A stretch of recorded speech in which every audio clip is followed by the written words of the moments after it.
നമുക്കിന്ന് ചക്ക അട ഉണ്ടാക്കാനായിട്ടുള്ള ഇല പറിക്കാം. ഈ കറുവപ്പട്ടയുടെ പോലത്തെ ഇലയില്ലേ, അതിൻ്റെ ടേസ്റ്റുള്ള ആ ഇല നമുക്ക് പറിക്കാം. നമുക്കിവിടെ ഉണ്ടത് പറിക്കാം.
കണ്ടോ ഗൈസ്,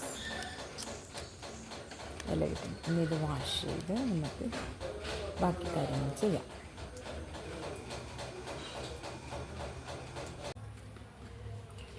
ഈ ഇല ക്ലീൻ ചെയ്യുമ്പോൾ ഇല എടുത്തിട്ട് ഇതിൻ്റെ ഇവിടെയൊക്കെ മാറാമ്പലം എന്തെങ്കിലുമൊക്കെ ഉണ്ടെങ്കിൽ നന്നായിട്ട് ഇങ്ങനെ സ്ക്രബ്ബർ വെച്ചിട്ട് ഒരിച്ച് ക്ലീൻ ചെയ്തിട്ടെടുക്കാം. കണ്ടോ, ഇങ്ങനെ ഓരോന്നും എടുത്ത് ക്ലീൻ ചെയ്യാം. ഇത് വരച്ച് ക്ലീൻ ചെയ്ത ശേഷം അത് ഒന്നും കൂടി ഒരു നല്ല വെള്ളത്തിൽ ഒന്നും കൂടി ക്ലീൻ ചെയ്ത് എടുക്കും.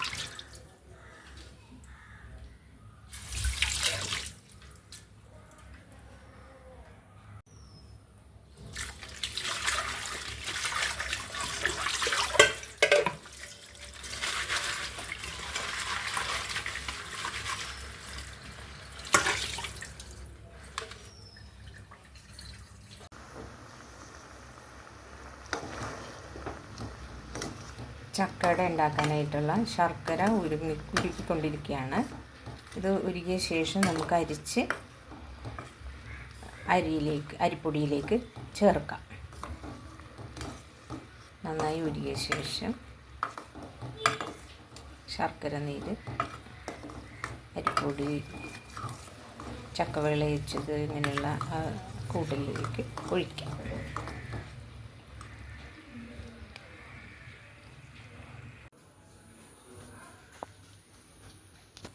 അടയ്ക്ക് വേണ്ടി എടുത്തിരിക്കുന്ന അരിപ്പൊടി, അതിലേക്ക് ചെറുജീരകം, ഏലക്കാപ്പൊടി. ചെറുജീരകം ചേർക്കുന്നത് ചക്ക വിളയിച്ചതായതുകൊണ്ട് അതിന് ഗ്യാസിൻ്റെ അസ്വസ്ഥതയുള്ള ആളുകൾക്ക് അത് പ്രശ്നമുണ്ടാവും. അപ്പോൾ അതിന് വേണ്ടിയിട്ടാണ് ഈ ചെറുജീരകം ചേർക്കുന്നത്. പിന്നെ അരിപ്പൊടി, ശർക്കര വിളയിച്ച്, ശർക്കര നീരാക്കി പാനിയാക്കിയിട്ട് അത് അരിച്ചൊഴിച്ചതാണ്. ഇത് ചക്ക വിളയിച്ചതാണ്. ഇതെല്ലാം കൂടി മിക്സ് ചെയ്യണം, നന്നായി മിക്സ് ചെയ്യണം. ഇത് കൈകൊണ്ട് നന്നായിട്ട് മിക്സ് ചെയ്യണം. ഇതിൽ വെള്ളം ചേർക്കില്ല. ഈ പാനിയിൽ തന്നെ ഈ ചക്ക വിളയിച്ചതിലും കൂടി ആയിട്ട് ഈ തേങ്ങയും എല്ലാം കൂടി തന്നെ മിക്സ് ആവണം, വെള്ളം ചേർക്കൂല.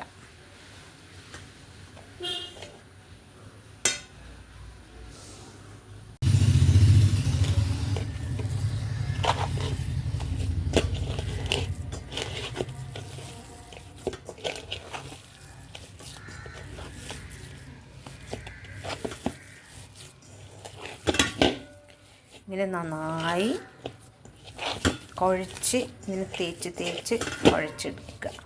അത് കഴിഞ്ഞ് കുറച്ച് നേരം നമ്മളിത് ഒന്ന് റെസ്റ്റ് ചെയ്യാൻ വെക്കണം. കുറച്ച് നേരം വെച്ച് കഴിയുമ്പോൾ അതൊന്ന് മയം വരും. ഇങ്ങനെ നന്നായി പുരട്ടി, വെള്ളം ചേർക്കരുത്. ആ ശർക്കരപ്പാനി തേങ്ങയിൽ നിന്നുള്ള വെള്ളം വരും. ചക്ക വിളയിച്ചതിലും ഉണ്ട് ഇത്തിരി ലൂസായിട്ട് അതിൻ്റേതായ വെള്ളം. അപ്പം അത്രയും മാത്രം മതി, വേറെ വെള്ളം ചേർത്ത് കൊടുക്കരുത്. ഇതിങ്ങനെ കുറച്ച് നേരം നമുക്ക് റെസ്റ്റ് ചെയ്യാൻ വെക്കണം. ഉണ്ടോ, നന്നായിട്ട് വന്നിട്ടുണ്ട്. ഇതിന് നമുക്ക്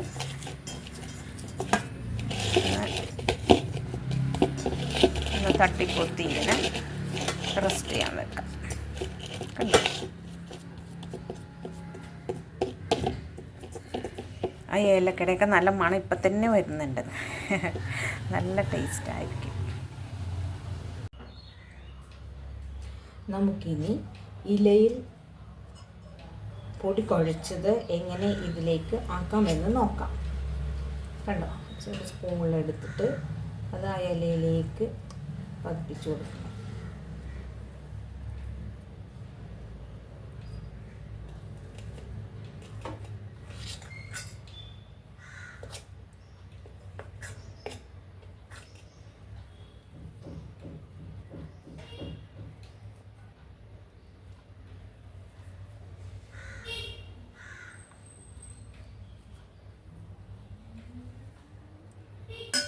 ഉണ്ടോ, ഇതുപോലെ എടുത്തിട്ട് ഇതിലേക്ക് ഈ ഇല ഇതിനെ മീതെ വെച്ച് കൊടുക്കുക.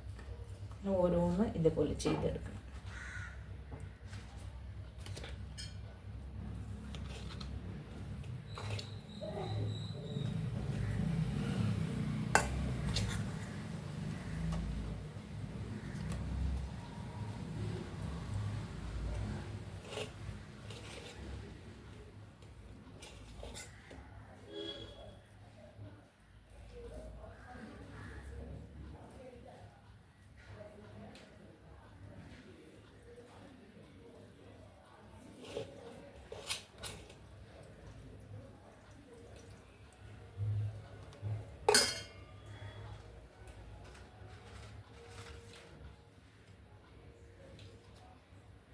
കണ്ടോ, ഇങ്ങനെ ഓരോന്നും പരത്തിയെടുക്കുക ഇലയിൽ.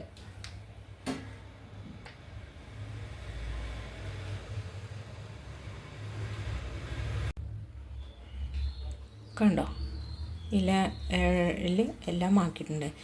ചിലത് നമുക്കിങ്ങനെ മടക്കി വെച്ചിട്ട് ഇലേൻ്റെ അകത്ത് വെച്ചിട്ട് പകുതിക്ക് വെച്ചിട്ട് ആ ഇലയെ മടക്കി ഈർക്കിൽ കുത്തിയൊക്കെ വെക്കുക. ഇതിപ്പോൾ ഇങ്ങനെ വെച്ചാൽ മതി, അങ്ങനെ ഒഴുകി പോണതല്ല. അപ്പോൾ അതുകൊണ്ട് ഈ ഒരില വെച്ചിട്ട് അതിൽ വെച്ച് അതിൻ്റെ മീതെ വെച്ച് അങ്ങനെ മീതെ വെച്ചിട്ട് നമുക്ക് അടുക്കാവുന്നതാണ്. അപ്പോൾ അതുകൊണ്ട് ഇങ്ങനെ ഒഴുകിപ്പോണ പാകം അല്ലാത്തതുകൊണ്ട് അത് കുഴപ്പമില്ല. അല്ലാത്തത് നമ്മളിങ്ങനെ ഇലയിൽ ഇങ്ങനെ ഒരു ഇലയുടെ അകത്ത് വെച്ച് അതിങ്ങനെ മടക്കി വെച്ച് ഈർക്കിൽ കൊണ്ട് ഇങ്ങനെ കുത്തി വെക്കും. അപ്പോൾ അതിൽ തന്നെ ഇരിക്കാൻ വേണ്ടിയിട്ട്. ഓക്കെ, കേട്ടോ, ഞാൻ കുക്കറിൽ വെള്ളം എടുത്തിട്ടുണ്ട്. അതിനെ ആവിയേറ്റി വേവിക്കാനായിട്ട് വെള്ളമെടുത്തതിലേക്ക് നമുക്ക് ഈ തട്ട് ഇങ്ങോട്ട് ഇറക്കി വെക്കാം. ഉണ്ടോ,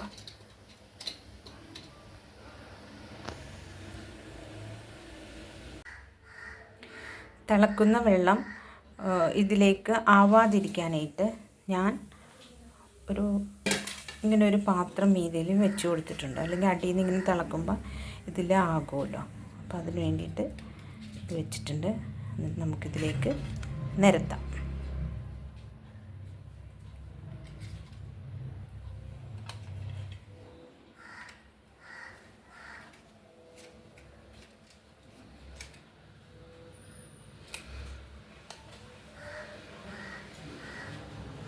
നല്ല ഈ ഇലയിൽ വെക്കുമ്പോൾ എന്താണെന്ന് വെച്ചിട്ടുണ്ടെങ്കിൽ നല്ല ടേസ്റ്റായിരിക്കും. കറുവാപ്പട്ടയുടെ ആ ഒരു ടേസ്റ്റ്, നല്ല ടേസ്റ്റും മണവും ഉണ്ടാവും. അതിനാണ് അതങ്ങനെ വെക്കുന്നത്. ഇങ്ങനെ അടുക്കി വെക്കാം.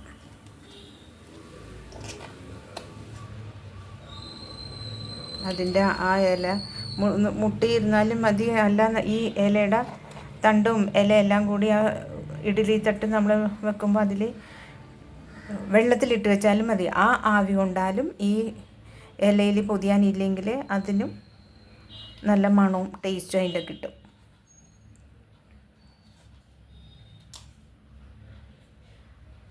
കണ്ടോ, ഇങ്ങനെ വെച്ച്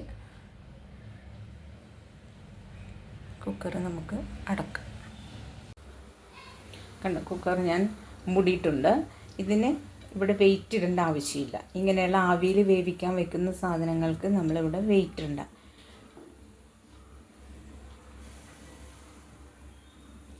കണ്ടോ, അതവിടെ ഇരുന്ന് വേവട്ടെ.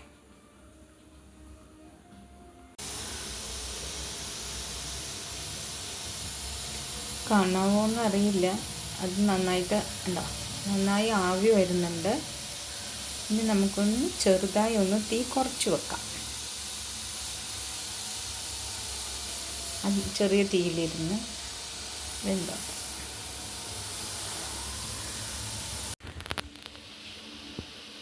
ആവി നന്നായി വരുന്നുണ്ട്. ഞാൻ നേരെ തീയിലെടുത്ത് വെച്ചേക്കുവാണ്. അപ്പം നമുക്ക് ഈ ആവിയുടെ കുറച്ച് അകലെ, അടുപ്പിച്ച് വെക്കരുത്, കുറച്ച് അകലെ മുകളിലായിട്ട് ഇങ്ങനെ കൈ വെച്ച് കൊടുക്കുക. അപ്പോൾ ഈ ആവിയുടെ മണത്തോടുള്ള ആവി നമ്മുടെ കയ്യിൽ തട്ടുമ്പോൾ ആ മണം ഒന്ന് മണത്ത് നോക്കുക. അപ്പം നല്ല ആ കറുവാപ്പട്ടയുടെ നല്ല മണം കിട്ടും, നല്ല മണം ഉണ്ടാവും. ആ വെന്തൊരു മണം കിട്ടുമ്പോൾ നമുക്ക് സ്റ്റൗ ഓഫ് ചെയ്യാം. അല്ലെങ്കിൽ ഒത്തിരി നേരം ഇരുന്ന് അങ്ങനെ വെച്ചുകൊണ്ടിരുന്ന് കഴിഞ്ഞാൽ വെള്ളം വറ്റിയും പോകും. അപ്പോൾ നല്ല കറുവാപ്പട്ടയുടെ നല്ല മണം കിട്ടുന്നുണ്ട്. ഒരു ഇത്തിരി നേരം കൂടി വെച്ചിട്ട് നമുക്ക് ഓഫ് ചെയ്യാം. കണ്ടോ, ഞാൻ കുക്കർ തുറന്നു. ഇലയുടെ എല്ലാം വെന്തിട്ടുണ്ട്. ആ ഇലയുടെ കളറെല്ലാം മാറിയിരിക്കുന്നുണ്ടോ, അത് നല്ല പച്ചപ്പ് മാറി നല്ല വാട്ട കളറായി. അപ്പോൾ അതിൻ്റെ അർത്ഥം അത് വെന്തിട്ടുണ്ട് എന്നാണ്. അല്ലെങ്കിൽ ആ കളറ് അങ്ങനെ മാറില്ല. അപ്പം നന്നായി വെന്തിട്ടുണ്ട്. കണ്ടോ,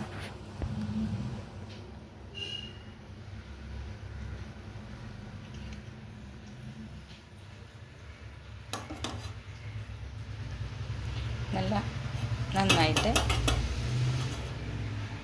ഉള്ളൊക്കെ വെന്തിട്ടുണ്ട്. നമുക്കിത് കഴിച്ച് നോക്കാം.